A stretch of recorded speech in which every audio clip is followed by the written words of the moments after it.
আমরা প্রাত্যহিক বিভিন্ন ডিজাইনের ক্ষেত্রে বিভিন্ন লেখা বা শেপের বাইরে একটা আউটলাইন দেখতে পাই। প্রাথমিকভাবে আমাদের মনে হতে পারে সেটা স্ট্রোক।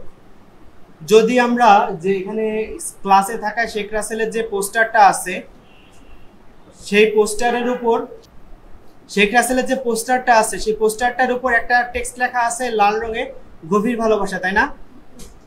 ওই টেক্সটের চারপাশে একটা হোয়াইট আউটলাইন আছে, তাই না? ওটা দেখে আমাদের প্রাথমিকভাবে কি মনে হচ্ছে? ওইটা আমাদের স্ট্রোক দিয়ে করা, রাইট? আমরা যদি প্রাথমিকভাবে এই ধরনের কোনো একটা টেক্সট এখানে লিখে করার চেষ্টা করি, একটু দেখাই।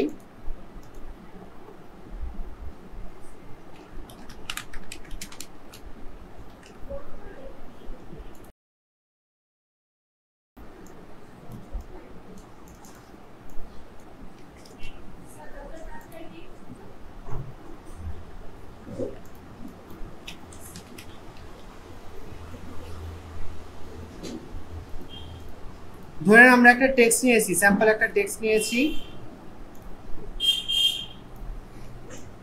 ওকে? আমরা ওই টেক্সটটার সাথে ম্যাচ করার জন্য ধরে নিচ্ছি যে এই টেক্সটের কালারটাও আমরা রেড দিয়ে দিচ্ছি, ওকে? এখন আমাদের অধিকাংশের কাছে যখন মনে হচ্ছে যে এই টেক্সটটাও স্ট্রোক দিয়ে করা যেতে পারে, তো আমরা একটু স্ট্রোক প্রথমে ট্রাই করে দেখি যে আসলে জিনিসটা কেমন হয়। হ্যাঁ, আমরা ফিল কালারটা উপরে আছে, স্ট্রোক কালারটা নিচে আছে। এখানে সোয়াপ করার সহজ হিসাবটা হচ্ছে এটাকে উপরে আনতে হবে এক্স, ওকে? কিবোর্ড থেকে শুধুমাত্র এক্স বাটনে প্রেস করলে এটা উপরে চলে আসবে, জাস্ট এই দুইটা সোয়াপ হবে। আর শিফট এস দিলে কালার সোয়াপ হবে, এখানে যে কালারটা আছে সেই কালারটা সোয়াপ হবে। আমরা কিন্তু এটা খেয়াল করে দেখে দিচ্ছি যে কোনটার জন্য কোন শর্টকাট কি। আমরা কিন্তু কিবোর্ডে ব্যবহার করব যখন খুব শীঘ্রই শর্টকাট কি ব্যবহার শুরু করে দিব। আমরা কিন্তু বারবার এভাবে মাউস দিয়ে ক্লিক করে দেখাবো না, ওকে? আচ্ছা, আমরা এই টেক্সটটাকে একটু বাইরে নিয়ে আসছি যাতে আউটলাইনটা দেখতে সুবিধা হয়। সো আমরা এটার বাইরে আউটলাইনটা প্রথমে স্ট্রোকটাকে উপরে আনলাম, দেন এখানে একটা হোয়াইট কালার অ্যাড করলাম। প্রাথমিকভাবে মনে হচ্ছে হ্যাঁ ওইটার মতো কিছুটা তো হচ্ছে। অ্যান্ড আমরা স্ট্রোকটাকে যদি আরেকটু মোটা করার চেষ্টা করি, এখান থেকে স্ট্রোকটা আরেকটু মোটা করি,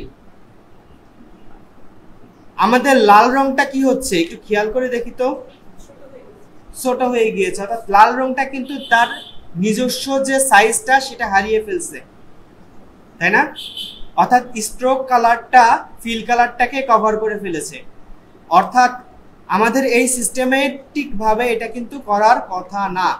এটা করার স্ট্রোককে আলাদাভাবে আরেকটা করার সিস্টেম আছে, আমরা সেটাই পরে আসছি। বাট আমরা আপাতত যেটা শিখতে চাচ্ছি সেটাই চলে যাই। আমরা পেন টুল দিয়ে যখন কোনো কিছু ড্রয়িং করেছি, ওই ড্রয়িংটাকে কি বলেছি? পাথ, মনে আছে? পেন টুল দিয়ে যখন কোনো কিছু ড্রয়িং করেছি সেটাকে বলেছি পাথ। আর আজকে আমরা যে টপিকসটা শিখবো সেটাকে বলছি offset path, okay? Offset path. আমরা এটাকে নান করে দিচ্ছি, স্ট্রোক কালারটাকে নান করে দিচ্ছি। আমাদের এখানে আছে টেক্সট। এখন ইলাস্ট্রেটর পাথের কথাটা বললে এতটুকু তো বোঝা যাচ্ছে যে পাথ কোনো না কোনো একটা ভেক্টর অবজেক্ট, রাইট? কিন্তু এখানে টেক্সট কিন্তু ইলাস্ট্রেটরের কাছে কোনো ভেক্টর অবজেক্ট না। আর আমরা টেক্সটটাকে ইলাস্ট্রেটরের কাছে একটা ভেক্টর অবজেক্ট বানাতে পারি কিভাবে? এই টেক্সটটাকে রাইট ক্লিক করে আউটলাইন করে দিতে পারি, create outline, okay? Create outline. আমরা যদি ভেক্টর অবজেক্টগুলোর সাথে একটু ঘাটাঘাটি করে বলি, আমরা ডাইরেক্ট সিলেকশন টুল দিয়ে কোনো ভেক্টর অবজেক্টকে টেনে টুনে ছোট বড় করতে পারছি, তাই না? এখান থেকে একটু টেনে টুনে ছোট বড় চেষ্টা কেউ করে দেখতে পারেন, কোনোভাবেই ছোট বড় হবে না। অর্থাৎ এটা কিন্তু কোনো প্রপার ভেক্টর অবজেক্ট না। এখন আমরা কি করছি? রাইট ক্লিক করে ক্রিয়েট আউটলাইন অপশনটা খেয়াল রাখেন। রাইট ক্লিক করে ক্রিয়েট আউটলাইন, শিফট কন্ট্রোল ও, কিবোর্ড শর্টকাট হচ্ছে শিফট কন্ট্রোল ও। এটা দিলে পরে কি হচ্ছে? এই যে টেক্সটটা আছে সেই টেক্সটটা কিন্তু এখন আর টেক্সট নাই। আমরা চাইলে কিন্তু টাইপ টুল দিয়ে টেক্সটটাকে আর এডিট করতে পারবো না। আমরা টাইপ টুল দিয়ে এই টেক্সটটাকে কিন্তু আর এডিট করতে পারবো না, কারণ এটা টেক্সট নাই, এটা ভেক্টর অবজেক্ট হয়ে গিয়েছে। আমরা যদি এখন ডাইরেক্ট সিলেকশন টুলে যাই, আমরা শেপটা দেখে এমনিতেই বুঝতে পারছি যেটা এখন ভেক্টর অবজেক্ট হয়ে গেছে। আমরা যে কোনো পয়েন্টকে ক্লিক করে এখন কিন্তু এডিট করতে পারবো। ওকে, আমরা যখন বিভিন্ন ধরনের লোগো ডিজাইনের কাজ করব তখন আমাদের এটা প্রচুর পরিমাণে কাজে লাগবে।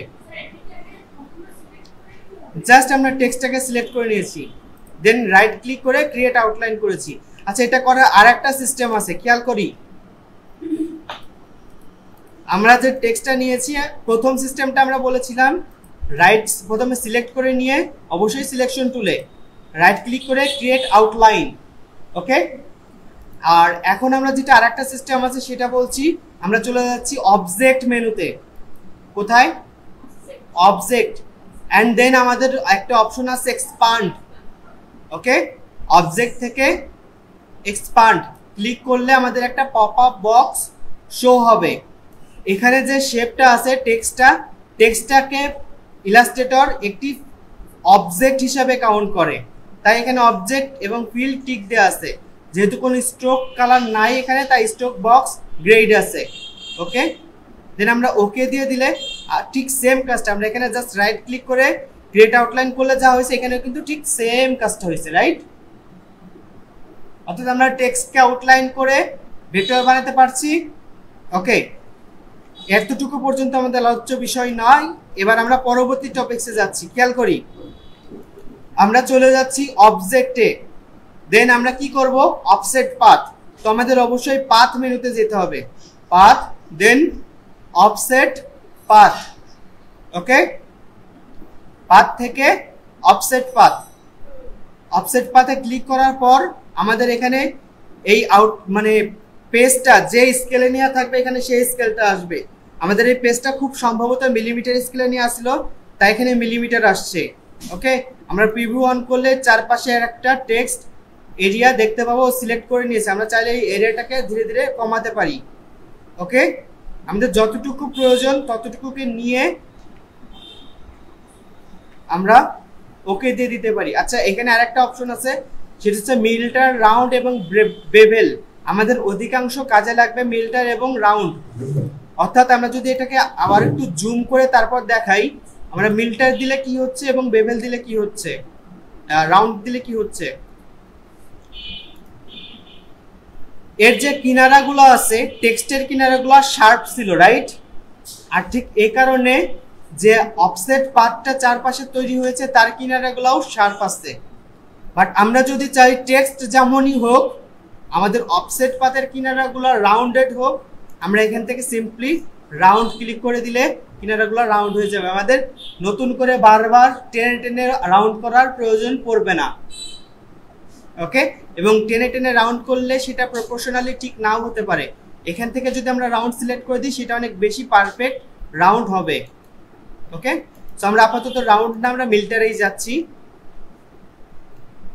দেন ওকে, এখন আমাদের একটা অফসেট পাথ তৈরি হয়েছে। যেহেতু আমাদের টেক্সটের কালার রেড ছিল, তাই অফসেট পাথের কালারটাও রেডই আছে। আমরা সিম্পলি ফিল কালারটা উপরে আছে, এটার কালারকে হোয়াইট করে দিচ্ছি। দেখেন ব্যাকগ্রাউন্ডে একটা হোয়াইট আউটলাইন চলে আসছে। এটা কিন্তু আউটলাইন না, এটা অফসেট পাথ। ওকে, এখন যদি কোনো ক্ষেত্রে এই ধরনের সমস্যা ফেস হয়, দেখেন যে আমাদের এই যে হোয়াইট এরিয়াটা, টি এর হোয়াইট এরিয়াটা এক্স এর রেড এরিয়াটাকে কভার করে ফেলেছে, রাইট?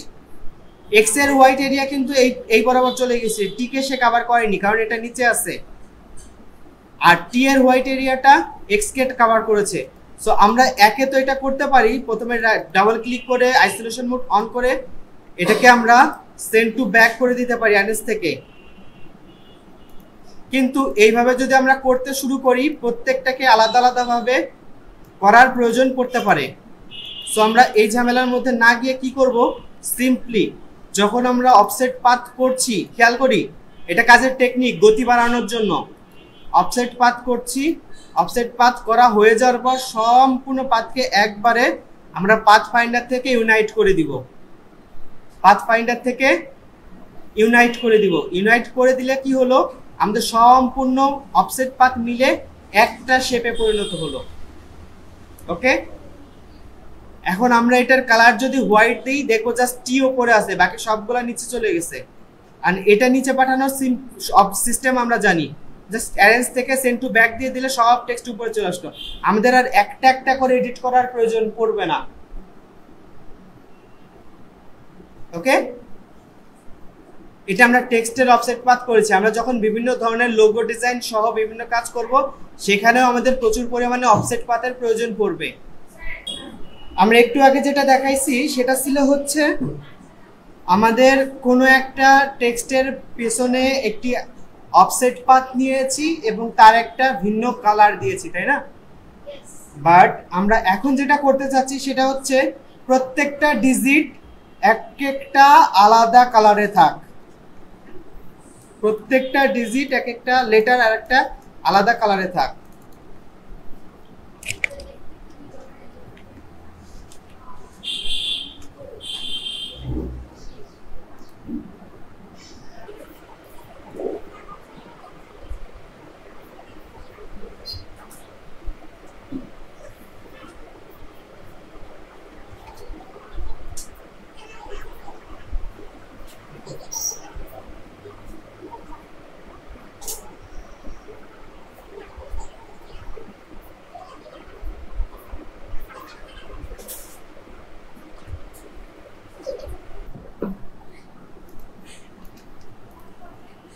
আমরা আমাদের পছন্দ মতো একটা ফন্ট নিলাম। এই ফন্ট আপনাদের কম্পিউটারে থাকতেও পারে, নাও পারে। আমাদের দুইটা টেক্সটের মাঝামাঝি, দুইটা লেটারের মাঝামাঝি যে দূরত্ব আছে, আমরা ক্যারেক্টার প্যানেল থেকে গিয়ে সেই দূরত্বটাকে বাড়িয়ে দিচ্ছি। ওকে, অর্থাৎ লেখাগুলো একটা আরেকটা থেকে ফাঁকা ফাঁকা হয়ে গিয়েছে। এখন আমরা সিম্পলি একই প্রসেস ফলো করব, অর্থাৎ create outline. Okay, then object path, offset path. আমাদের যে অফসেট পাথ আছে, আমরা মিটারের পরিবর্তে এখানে রাউন্ড ব্যবহার করব। এন্ড আমরা চাইলে এটাকে আরেকটু মোটা টাইপের রাউন্ড দিয়ে দিতে পারি। Then simply click okay. হয়ে গেছে। আমরা যেহেতু প্রত্যেকটাকে আলাদা কালার করব, তাই আমরা এখানে পাথফাইন্ডার ব্যবহারকে ইউনাইট করব না। আমরা কি করব, বাইরে ক্লিক করে, যেহেতু সবগুলা গ্রুপ হয়ে আছে, রাইট ক্লিক করে করব আনগ্রুপ। ওকে, এবার প্রত্যেকটা সিলেক্ট করলে আমরা দেখতে পাচ্ছি প্রত্যেকটা আলাদা আলাদাভাবে সিলেক্ট হচ্ছে, রাইট? এখন আমরা এক একটা করে কালার দেব।